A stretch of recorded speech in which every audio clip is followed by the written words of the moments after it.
ഇതാണ് വല്ലാർപാടം പള്ളി. ഭാരതത്തിലെ ഏറ്റവും പ്രശസ്തമായ ക്രിസ്ത്യൻ തീർത്ഥാടന കേന്ദ്രത്തിലൊന്നാണ്. കൊച്ചിയിലെ വല്ലാർപാടം ദ്വീപിലാണ് ഈ ചരിത്രപ്രസിദ്ധമായ ദേവാലയം സ്ഥിതി ചെയ്യുന്നത്.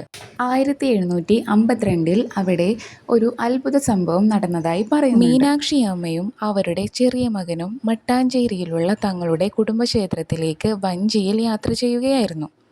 യാത്രാമധ്യേ കായലിൽ ശക്തമായ കൊടുങ്കാറ്റും വൻ തിരമാലകളും ഉണ്ടാവുകയും അവർ സഞ്ചരിച്ചിരുന്ന വഞ്ചി തലകീഴായി മറിയുകയും ചെയ്തു. വഞ്ചിയിലുണ്ടായിരുന്ന പുരുഷന്മാർ നീന്തി രക്ഷപ്പെട്ടെങ്കിലും മീനാക്ഷിയമ്മയ്ക്കും കുഞ്ഞിനും രക്ഷപ്പെടാൻ കഴിഞ്ഞില്ല.